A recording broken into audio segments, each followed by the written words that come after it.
अज्ञानमोहान्धितमोऽप्यहाभ्यां विवेके वैराग्यनिधिप्रदाभ्यां विश्वेशतत्त्वं प्रतिबोधिकाभ्यां नमो नमः श्रीगुरुपादुकाभ्याम्। ॐ स्वस्ति न इन्द्रो वृद्धश्रवाः स्वस्ति नः पूषा विश्ववेदाः स्वस्ति नस्ताक्षर्यो अरिष्टनेमि स्वस्ति नः बृहस्पतिर्दधातु। ओम शांति शांति शांति। प्रणाम भगवान। ईशावास्योपनिषद नवनीतम और भगवान तीसरे मंत्र की व्याख्या चल रही है आज। और मंत्र है असुर्या नाम ते लोका अंधेन तमसा आवृता तांस्ते प्रेत्या विगच्छन्ति ये के च आत्म हनोजना। अब अर्थ है भगवान, अद्वितीय परमात्मा भाव की अपेक्षा देवादि भी असुर हैं। अद्वितीय परमात्मा भाव की अपेक्षा देवादि भी असुर हैं। असुरों की तो बात थी क्या, वे असुर संबंधी सारे लोग आत्मा के अदर्शन रूप अज्ञान से आच्छादित हैं। आत्मज्ञान से शून्य होना यही आत्मघात है। वे आत्मघाती लोग मरने के अनंतर उन्हीं असुरों के लोकों को प्राप्त होते हैं। जो आत्मा को नहीं जानते, अनात्मा में देह में ही आत्मबुद्धि करते हैं कि मैं देह हूँ, जिनकी बुद्धि की स्थिति ऐसी है, वे लोग नाना प्रकार के लोक प्राप्ति के लिए कर्म करते हैं, सकाम कर्म करते हैं। जो शुभ कर्म करते हैं उन्हें देवयोनि मिलती है। वे देवलोक में जाकर देवता का शरीर पाकर दुर्लभ सुखों भोग भोगते हैं। पाप कर्म अधिक हुए तो पशु पक्षी वृक्षादि योनियों में डाल दिए जाते हैं। पाप पुण्य समान हुआ तो मनुष्य शरीर में आते हैं, अर्थात जन्म मरण के दुखों से नहीं छूटते। इसलिए जन्म मृत्यु रूप दुख को देने वाला देवलोक भी देवयोनि भी है।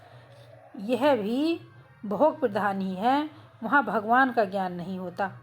वहाँ भी राग द्वेष लड़ाई झगड़ा होता है। देव दैत्यों का युद्ध तो चलता ही रहता है। ऐसे असुर्या नाम वाले लोग अंधेन तमसावृतः अत्यंत अंधकार से वे योनियाँ आवृत हैं। वहाँ आत्मा परमात्मा का दर्शन नहीं होता। उन्हीं योनियों को ये सकाम कर्मी पुरुष प्राप्त होते हैं।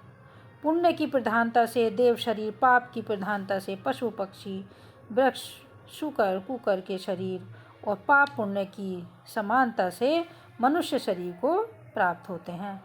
कहा भी है भगवान ने। अब भगवद गीता का मंत्र है भगवान 14/18।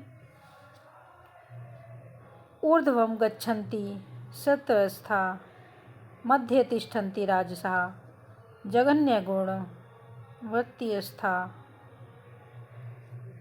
अधः गच्छन्ति तामसा। यह निर्णय है, उन योनियों में ज्ञान नहीं होता तो देहाभिमान करने वाले अज्ञानी हैं। देहाभिमान करके जो कर्म करते हैं मानो आत्मा की हत्या ही करते हैं। अपने को देह मानकर वे उस बेचारे आत्मा को जन्म मरण के बंधन में डाल देते हैं, जबकि हमारा आत्मा देही है। देही नित्यम अवध्य अहम। देही का जन्म मरण होता नहीं, वह तो हमारा स्वरूप ही है। इस देह के भीतर मैं देही हूँ ऐसा जाने तो जन्म मरण का कोई भय ही नहीं। जो अपने को देह मानता है वह मानो आत्मघात ही करता है। कैसे? अपने को देह मानकर वह जन्म मरण के बंधन में अपने आप को डाल देता है। देह जन्म है तो देह मरेगा ही, देह जन्मा है तो देह मरेगा ही। अगर मैं देह हूँ तो मेरा जन्म हुआ तो मृत्यु भी होगी।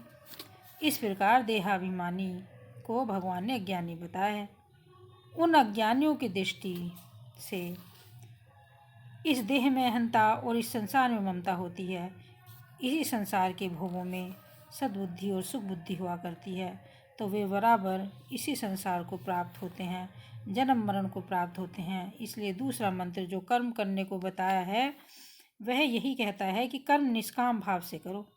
भगवान की प्राप्ति के लिए कर्म करो। अपने अपने वर्णाश्रम पदाधिकार के अनुसार कर्म करो, यज्ञ दान तप रूप कर्म करो, विश्व विराट भगवान का स्वरूप जानकर सेवा रूप कर्म करो।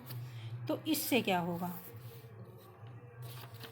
अब इससे अगला शीर्षक है भगवान भगवत प्राप्ति में प्रतिबंधक और उनका निवारण।